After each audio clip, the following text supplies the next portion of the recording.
Education is what's important. Training, preparation for the expected. Education, preparation for the unexpected. To all who shall see these presents, greetings. On behalf of Marine Corps University, the Marine Corps University Foundation, and the Krulak Center for Innovation and Future Warfare, welcome back to the BruteCast, our series designed to connect the world to the warfighter and PME with the best and innovative and creative thought. I'm your host, Major Nate Janikin, Operations Officer at the Krulak Center. Before we begin, please remember that all opinions expressed here are those of the individual and do not necessarily reflect the views of the Krulak Center, Marine Corps University, United States Marine Corps, or any other agency of the U.S. government. We will also be recording this webcast for the benefit of those in our community of interest who could not join us today, so we ask that you keep your own webcams off to help us stream smoothly. At the conclusion of our discussion, we will have a question and answer session, so if you have a question, just type it into the group chat and I'll go through them in the order received. So strategy is the ability to reach your desired ends by stringing together ways to effectively use your means. From a military standpoint, it's the highest level of warfare and is typically linked with the overall goals of a nation. The operational level of war links tactics to strategy. Individual operations, whether sequential or simultaneous, are the steps taken to reach those ends, but the military doesn't do it alone. It's not it's dime. The other elements of national power, diplomacy, information, and economics help play into the overall strategy of the nation. Every nation has its own culture of decision-making, and today we're going to focus on Russia. So our guest today is Dr. Victoria Clement. She's the Russian military and political strategy subject matter expert here at the Krulak Center for Innovation and Future Warfare. With their experience developing, executing, and presenting educational materials to nonprofit, academic, diplomatic, and U.S. Department of Defense communities, Dr. Clement has taught at the Naval Postgraduate School, the University of Illinois, and the U.S. Foreign Service Institute. She also taught in both Russia and Turkmenistan. Her book, Learning to Become Turkmen, Literacy, Language, and Power, 1914 to 2014, was the first book in English to be based on archival research in Turkmenistan. Her research has been supported with awards from the National Endowment for the Humanities, the National Council for East European and Eurasian Research, the Open Society Institute, and the Ohio State University, where she received her PhD in Eurasian, Russian, and East European history. So Dr. Clement, welcome to the podcast, to the BruteCast. And we'll go ahead and we'll kick it over to you for any opening comments. I will begin by noting that Ukrainians are experiencing a very difficult winter right now, and the Russians who are fighting them are not faring too well either. One person who is not suffering this winter is Vladimir Putin. So his approval ratings, as I will show, have remained fairly steady since Russia perpetrated its full-scale invasion of Ukraine in February 2022. And support for Putin may surprise some people, considering the degree of international outrage and the exigencies of war that they're experiencing. But Putin just has not come under the type of pressure that one might expect. So I want to discuss some key factors and concepts that I think help explain the Russian leaders' endurance. One of those is strategic culture, which is now today in Russia combined with Putin's agenda, or what I'm calling Putinism. Russia's strategic culture is essentially one way of a strategic culture, I should say, is the intersection of a state's cultural qualities with its behavior on an international stage. So I have listed here a couple of books that are by MCU Press, a book and a journal article by MCU Press, which are easily accessible for Marines. And I also made a note at the bottom of some other scholars who work on this topic. So we've got Jeannie Johnson, who works on strategic culture generally, Dmitry Adamsky, who works on Russian strategic culture, who is a big influence on my thinking, and Oscar Johnson, who writes on Russian ways of war. There's also Jack Snyder, Colin Gray. A lot of people have worked on strategic culture and have looked more closely at Russian strategic culture. So I can recommend these two, this article and this book here by Matthew Slater and Tasha Purcell and McLaughlin, if you want to know more about this topic. Okay, so what I'm going to talk about today includes an examination of a couple of concepts, terminology, and some ways that Russia is interacting with the international community. So I'm going to talk about Russia and especially the Kremlin as a besieged fortress, talk about NATO encroachment, how Russia, the Kremlin's attitude toward this perceived encroachment. I'm going to talk about the abuse of history. Then I'm going to talk a little bit about the Ruski Mir, or the Russian world. And finally, the fear of color revolutions. The Kremlin really fears color revolutions because they have the potential to contribute to instability, and especially domestic instability, which is something that they want to avoid at the Kremlin. So we have a picture here of the Kremlin. In Russian, that's Kreml. And the physical space of the Kremlin really epitomizes this idea of fortress Russia, or the besieged fortress, which is this idea that Russians have turned to throughout history when they've been put upon or besieged by the Mongols, the Napoleonic French in the 19th century, the Nazis in the 20th century, or in the eyes of Moscow today by NATO. So it's a historic myth that causes Russia to feel, put upon, beleaguered, battered, and basically victimized. And the benefits of Russia's focus on this historical experience and these communal memories are that they work with the state of affairs today in which the West is opposing Russia. For example, this idea of the besieged fortress corroborates the view of Russia as recurrently under threat from outsiders. And who are those outsiders today? The West and NATO. So let's talk about NATO specifically. Russian leaders, especially Putin, accused the United States and NATO of repeatedly disregarding promises that were made in the early 1990s to refrain from expanding the alliance eastward. So these leaders view NATO's enlargement as an intrusion that Russia is still dealing with today. And especially since Ukraine has joined the alliance, has applied to join the alliance. So Ukraine's President Zelensky submitted a formal application for Ukraine to join NATO in fall of 2023, and he's been pushing for an accelerated admission process to join the EU. So as NATO over recent years has moved into what was once the Warsaw Pact and the Soviet bloc, Russia has become more and more perturbed. And we see in this map here just how close the dark blue countries on the map are to the border of Russia, on the border of Russia. So this is a picture of Vladimir Putin at the Victory Day parade in Moscow, which takes place on May 9th, now annually, where Russia uses the day to mark the victory over Nazi Germany in World War II. So this is 2022's picture.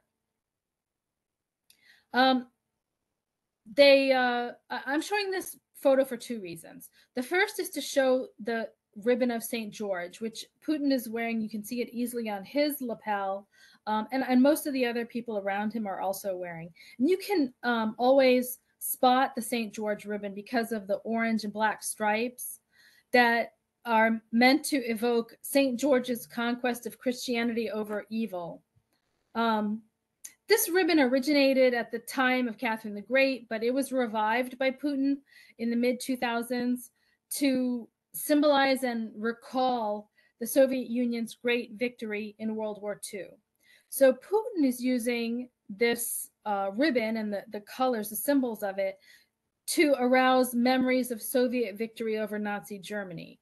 And these memories are highly unifying elements of Putinism. And you can see that I've got in this slide here a notation of then and now. Then meaning World War II, 27 million people died in the Soviet Union, and they were fighting actual Nazis. So there's a real memory to latch onto there. There's a real history to take up. Now, what is being taken up is an alleged aggression on the part of in Ukraine by Ukrainians on Russian speakers in that country. So the second reason I want to show this photo is because Putin has managed to persuade at least some Russians that his special military operation in Ukraine is an extension of World War II. So to that end, Putin stirs up images of Nazism to malign Ukraine's leadership and to buttress what we have to call his ridiculous accusations of genocide against the Russian-speaking population of Ukraine. And I do believe that this is a highly choreographed photo with Putin flanked by heroes of the Great Patriotic War to kind of underscore his intention, pointing out the symbolism. We're calling these heroic feats in the USSR. This is a photograph of a book from a bookstore in Russia, recently taken. And you see here the 11th grade history book, which is entitled The History of Russia and the World. And I wanted to show this picture because it speaks to the ways that the state, the Russian state is reiterating the myths that Putin uses to prop up and legitimize his regime. And these myths include things such as downgrading the war in Ukraine to a special military operation and Russia's historical claims to Kyiv. So we see that Putinism is not limited to the adult population, but is being brought into the schools. This is a photo of Vladimir Solovyov. He's an influential Russian propagandist and a popular television personality. And he is here promoting a version of this history on his television show. So he's holding up one of these new history books and using his platform to support Putinism. So this is being widely discussed in Russian social media and public space. And for this last point on history, I have a picture of Putin in a classroom teaching a group of students, maybe middle school students. And to accompany these new history books and these new history lessons, there are extracurricular activities for students, and there are new civics courses. And these are all designed to introduce youth to patriotic thinking. But really, what it amounts to is a nationalistic indoctrination. So we see in this photo, Putin is symbolically teaching the first new lesson in September 2023, when these books were first used in the classrooms. So I tend to think of him not only as the president, but also as the historian in chief. The next concept that I want to talk about is Ruski Mir. And Mir means world. It can mean community. It can also mean peace, but here it means world, the Russian world. And the use of the term Ruski Mir underscores an aim to promote and preserve Russian language and culture. So we see a picture here of some young people playing with some big blocks that have Russian letters on them, Cyrillic letters. And I put this photo in particular because the thinking around the term Ruski Mir is linked directly to language, to the Russian language. It's not, the idea is that those who speak Russian come to think in Russian and eventually may act Russian. So because of that, the thinking goes, Russia has a duty to defend not only the ethnic Russians within its borders, but also ethnic Russians outside of its borders, and even those who speak Russian. And so we see a link here to the justification for invading eastern Ukraine, where Putin claims a genocide was being perpetrated against the Russian speakers in that country. This slide is a little bit tougher to see, so I'm going to read a little bit of it for you. It's a slide that is entitled Color Revolutions. And let me start by saying what I think a color revolution is. It's basically, in short, a grassroots initiated effort to change a government to a more democratic system of government. So this term came into use after the revolutions in post-Soviet space, especially Georgia 2003, Ukraine 2004, Kyrgyzstan 2005, the Rose, Orange, and Tulip revolutions, respectively. And at the top of the slide, it says, in English, a color revolution is a form of nonviolent change of power in a country by outside manipulation of the protest potential of the population in conjunction with political, economic, humanitarian, and other non-military measures.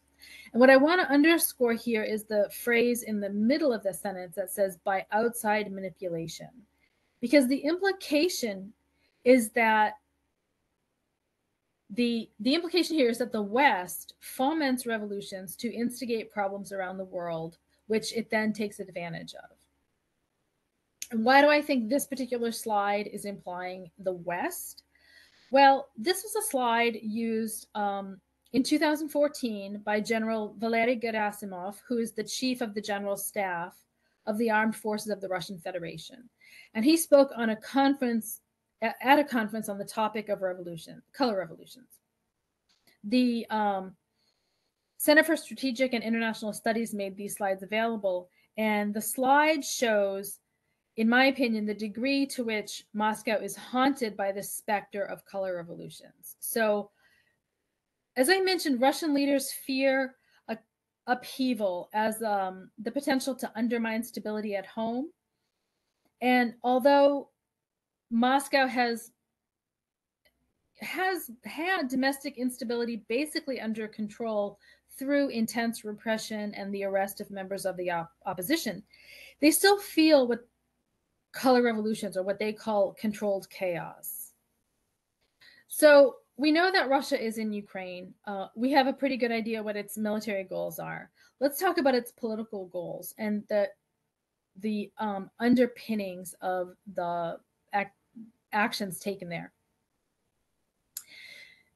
Russia made a couple of demands, both on Ukrainians and on NATO, the US, the West. The demands made on Ukraine, which persist, are first denazification. So Moscow is accusing the Ukrainian leadership of promoting Nazism, and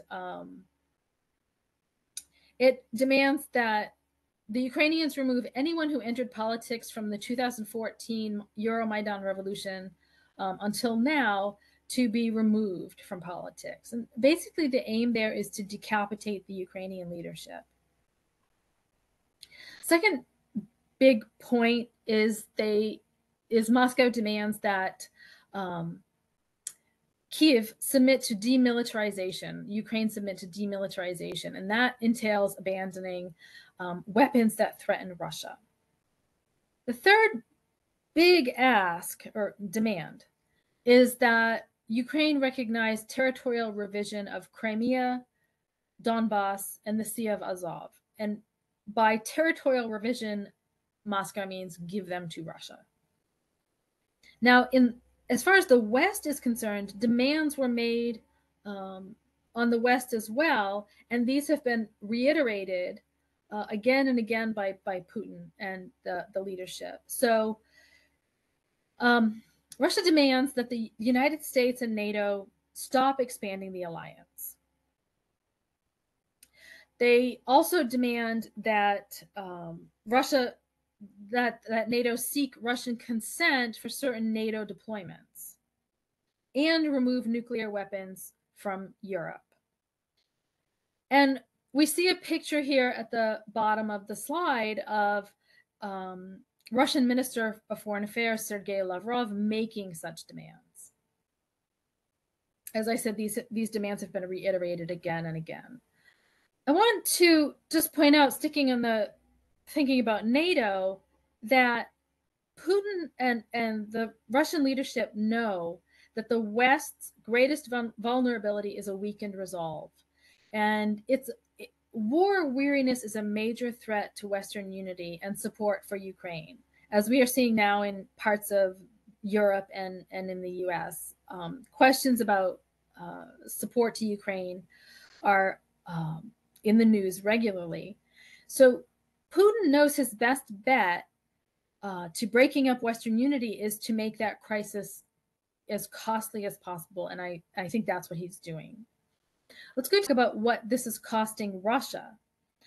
So the first thing I want to point out is that in the center of the center picture is a picture of the North Korean leader who told Putin, North Korean leader and Putin, who told him that the two countries would, quote, be together in the fight against imperialism. And this is another way that Russia's war is depicted. It's not only a fight against Ukraine, but it's against Western imperialism.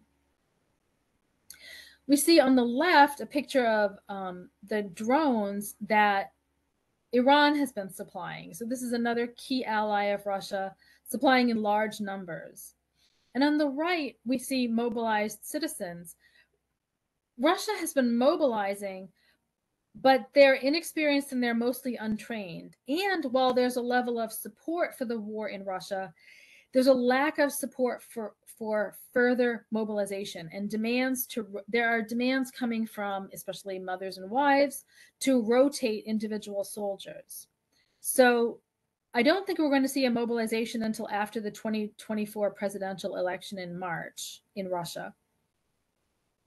And in fact, however, we do see critics accusing the government of a hidden mobilization already effectively in place in the form of more aggressive recruitment drives in Russia's regions. And we see, for example, efforts to get migrant workers from Central Asia to enlist in exchange for citizenship. So it used to be that a person could get citizenship in Russia after serving in the military for a year. Now they're becoming immediately eligible.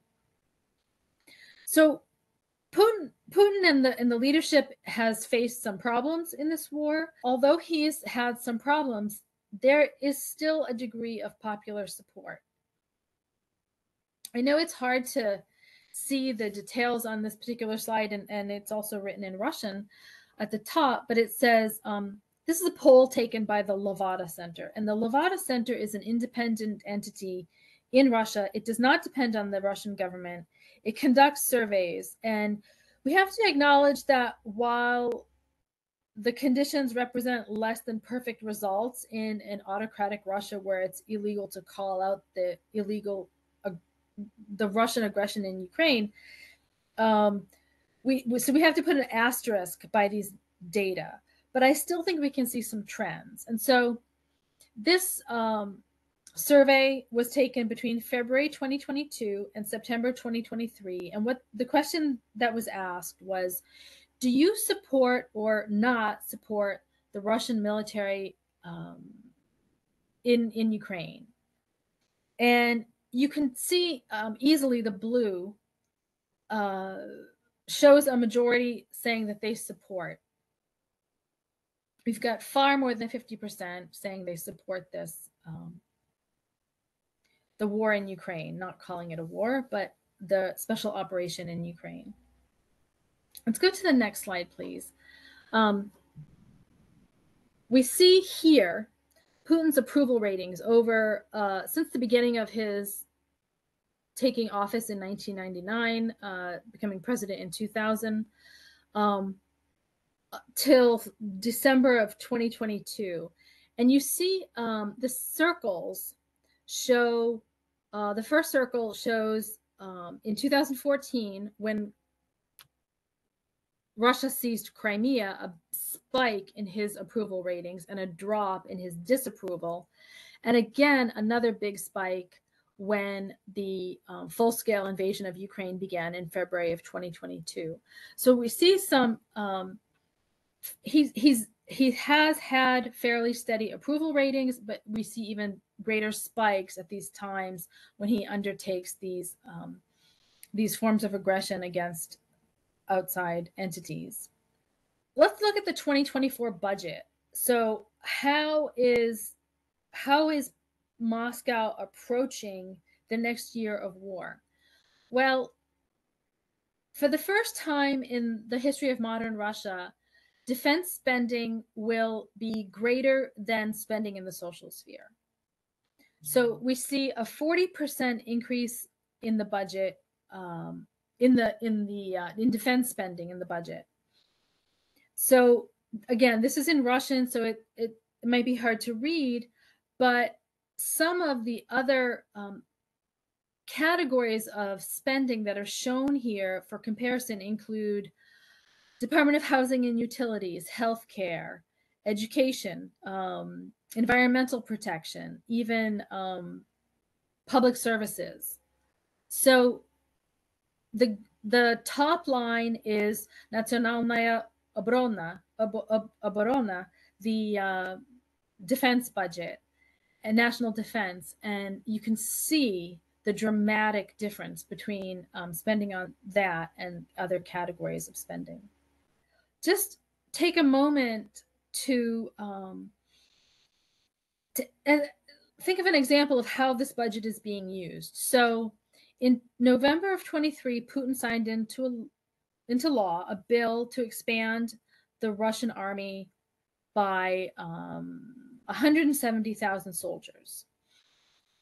Putin needs more people in this fight, but as I mentioned, he also knows that mobilization is unpopular, and so he is hesitating.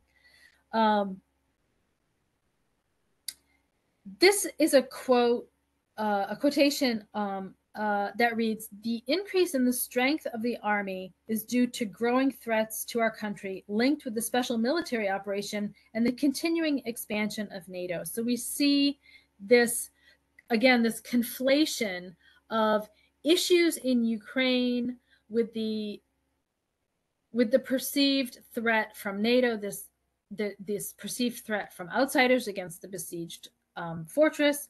And this quotation comes from the Ministry of Defense. So they put a post on social media that said this and went on to focus on the threat from NATO, referencing what it called the alliance's aggressive activities. So I'm going to stop there and open it up to questions. I think one of the things that I thought about, when you were showed the picture of Putin in the classroom, teaching the lesson, and you talked about educational indoctrination. I'm thinking about pictures that I remember seeing from Soviet Russia of high school kids, learning to assemble and disassemble the AK-47 as one of their classrooms, and they show a picture of one of the rooms in near Chernobyl that still has the times written out of how fast they could do it. So how similar is kind of their thinking and the way they're going about things between the Russian Federation and Soviet Russia? Because a lot of it seems very similar. Well, I think there are going to be some similarities, in part because they're both modern entities. So this is an interesting question, and I want to shout out to my students here who asked me, do I think that Putin more resembles Peter the Great or more resembles Stalin? And the fact is that both the current Russian Federation and the Soviet system were modern entities, and so they're going to share some things in common, more so than, say, the time of Peter the Great. But the other thing that they have in common is that they're very top-down, what they call power, possessing a power vertical under Putin. And there's a cult of personality. There's a figurehead who's running the show and is very visible, highly visible, and who is relying on a great deal of symbolism. So whether that symbolism is based in historical memory, whether it's a physical thing like the St. George ribbon, or whether it's a statue of Dzerzhinsky, who was the head of the KGB, whose statue they brought back a few years ago, we see that symbols are used by both in both of these modern entities. So I see a great deal of similarity, and then when it comes to the students, a much greater amount of state interference and state influence in education than you would see in most Western societies. And so that speaks to the content of the books, the extracurricular activities the students are undertaking, and also the classes, that the new lessons they're being taught. And when we talk about they're using denazification, the unification of Russian-speaking peoples. How much of that was the Soviet Union doing as well? So, like, when you said, Russia wants to know when NATO is going to do exercises, was the same communication happening between NATO and the Warsaw Pact countries? Was the Soviet Union putting up as big a deal with, neighboring countries, joining NATO or potentially joining NATO? Yeah, that would be my question, I guess, is. So let me just make sure I understand the question correctly. So was NATO and the Kremlin communicating regularly? There was a degree of communication about exercises, but then you mentioned Nazism, and I'm not sure how that fit in. I think I kind of went on two different tangents. I think the Putin's focus on NATO and the expansion of NATO closer towards Russian borders, large Russia, because it was always bordering against countries that were, whether they were forcefully aligned or aligned with Russia. Were they making as big a deal about those NATO neighbors as they seem to now, especially with countries like Norway and some other folks, Finland, the Baltic nations, Ukraine, Sweden, kind of edging towards NATO. The big issue here is it's not just the fact of NATO and not just who is joining NATO, but there is an argument that Moscow puts forth that they were lied to, that their leadership was lied to by NATO and specifically by American representatives in around 1990 on multiple occasions, where they were promised that NATO would not expand any further eastward. So this is a big academic debate, and it's a big there's a lot of literature on this, looking at diplomatic documents and memoirs, and you have James Baker, George H.W. Bush, you have German leadership, others who have weighed in on this over the years, and Moscow insists that they were told that NATO would not expand any further east after German unification. And whether there's a mirroring going on here, whether they themselves would have lied if they had been in that position, whether the Americans lied, that's up for debate. But the point is that it's being used still to this day as this explanation and justification for activities in Ukraine. Okay, so that makes sense to me, I guess. Yeah, I was kind of not necessarily confused, but I found it interesting that it seemed to me like a new argument that I don't remember reading about, these kind of same arguments then as well. But I wasn't aware that, there was an expectation that they wouldn't go any further east. So I could see how, some of those nations joining NATO post 91, could be seen as a violation of that. Yeah. So, and then there was a meeting in 2007 where Putin really spelled this out as a major beef that he had against the alliance, and has just continued to beat that drum ever since. So we'll go to the chat for the next question. So Albert asks, with ongoing reports of a crisis in egg supply, popular backlash against celebrities, infrastructure failures, and Ukrainian long-range drone strikes, what sort of post-invasion new normal does Putin seek to shape, and how does he do so aside from the school indoctrination and other case studies that you showed in the presentation? So what is new normal post-invasion in Russia is what I understand. There's a big changes to the economy. They're putting the economy on a war footing, for starters, and that's going to be normal for a while. And in fact, depending on how things go over the next year, Russia could increase its defense spending even more than it already has. That pulls away from social spending. And then there's the question of mobilization and the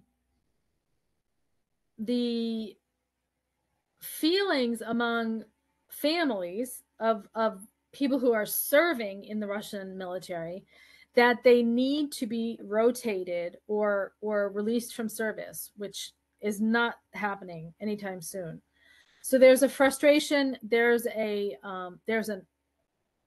anti-mobilization stance. There's a mobilization weariness in Russia. I believe that there is a fair amount of support for the war, but there's not, ironically, a strong support for mobilization. So they support Putin's ideas, but not their family members going to fight in the war.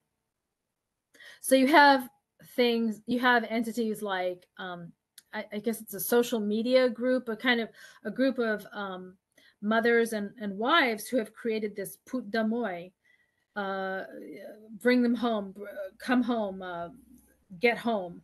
And they want, as I said, they want rotation of the troops. So that's part of the new normal. What else? The schools, I think, are only going to become more intense. I think this nationalistic teaching is only going to become more intense among the youth. There's been a little bit of there used to be a youth group called Nashi, which was very, it was fairly vitriolic and it was very right-wing radical, and that seems to have closed down, but you still see the students being pulled into the larger conversation. And Albert had a follow-on question to that: is what developments pose the greatest risk to what Putin is looking for in new normal? You mentioned mobilization as one of them, but are there others as well? Risks to Putin's plans, risk to Putin's intentions. Well, if there's any change in his or further change in his access to money, so if there's a dramatic drop in petrodollars for him to use, if there's a major global financial crisis like we saw in 2008, for example, yeah, that could be really problematic for Putin. Those are big risks. So this is a situation that really can't be sustained for forever. It's depending on a lot of spending. It's depending on a lot of smoke and mirrors on Putin's part, and he can't sustain this forever. And if he doesn't have the money, as you see with the situation, the complaining about the egg prices and the deficits of eggs in Russia, they're kind of, eggs have become kind of symbolic of complaints. Those are risks to Putin's position. And does this situation stop with Putin, or are we going to get a sequel to Animal Farm? So one of the questions that I ask in my class is, do we, the West, do we have a Russia problem or do we have a Putin problem? And I think that this is not just a Putin problem. He has an infrastructure that he relies on, that is supporting him. He has this power vertical, and there's a as I said, I think there's support, some popular support for the war. So he's not alone. If Putin were to disappear tomorrow, would these problems go away? Perhaps the next leader wouldn't want to wage war in Ukraine, but that doesn't mean they're going to be a Democrat. That doesn't mean they're going to be a liberal leader. Doesn't mean they're going to allow for opposition in the country. So I don't see life changing for the Russian populace dramatically, and I don't see Russia becoming less of a threat on the world stage. If there's a completely new leader, there may be a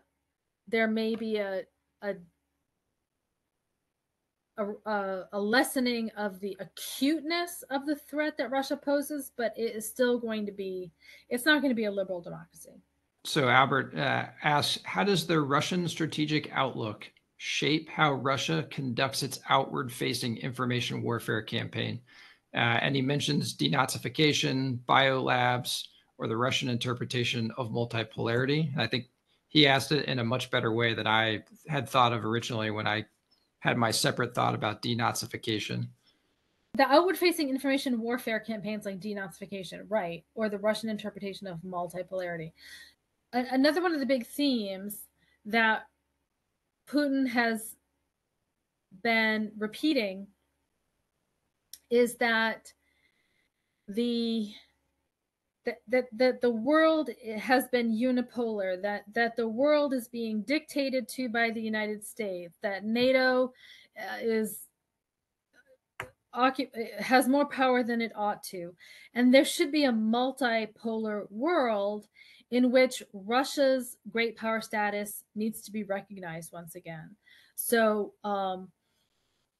Putin is not saying it should be a bipolar situation. That he's not saying it should be just Russia and the United States or Russia and NATO, but that he's recognizing China, he's recognizing India as influential actors on the geopolitical stage, but he wants Russia's great power status to be acknowledged. And so it's almost, it hasn't been that many years since we had a big focus in the US on great power competition. And I think that suited Putin just fine, because it brought Russia into the conversation as a great power competitor. And he wants that superpower status again. I mean, they are striving for that recognition. Do you think those outward-facing information campaigns are working, or is that outward-facing really an inward-facing? Because I'm not sure anybody actually believes that they need to denazificate Ukraine. Mm-hmm. Well, I think there are some Russian supporters who might think that, but the outward-facing information and these campaigns are they may not be finding favor in the international arena, but he has got our attention, right? I mean, the entire Western community has joined together, has unified to oppose him. So he's had some success in attaining what he's been aiming for, which is this recognition of his status and the status of Russia. So there's been some, I think that some of his campaigns have had a kind of success for him. And I think the last question that I have, and I know we left off some slides, but I know there was, a cooling of relationships between China and the Soviet Union. And I've heard, some reports of Chinese munitions being supplied to the Russians. How is that relationship now post collapse of the Soviet Union and with Putin in charge? China has its own objectives. And this might be an interesting conversation to one day bring, Dan in for our China SME to have this conversation about, how the two play off of each other. But how does that relationship play into Putin's idea of where he wants Russia and in their strategic thinking? So I think, I guess I'm under the impression that Putin didn't give much regard to how China was going to respond to its invasion of Ukraine. When it seized Crimea in 2014, when it held these bogus elections in the eastern part of Ukraine, he didn't have trouble. So I think he wasn't expecting to have any major problems with a full-scale invasion from China. And in fact, he hasn't. Xi Jinping has been pretty diplomatic about the whole thing and has kind of signaled at times that he doesn't think that this was the best idea for Putin to have taken on, but he hasn't opposed Putin in a public way. I think it would be a great thing to ask Dan this question too. Yeah. And from the opposite standpoint, if China hasn't said anything or really not supported, some supported, the invasion of Ukraine, would Russia support, not support, be quiet on an invasion of Taiwan? Good question. So I think he wouldn't say anything. I don't think he wouldn't chide China. He would be quiet, more quiet than not, but he he wants to curry favor with Xi Jinping, so he would probably be supportive. Yeah, it also seems like, whenever that actual invasion kicks off, if there still is a war in Ukraine, that would do nothing but help Russia in Ukraine if there's another focus, especially with the U.S. relationship with Taiwan. So that would be interesting, whether or not he says anything. Yeah.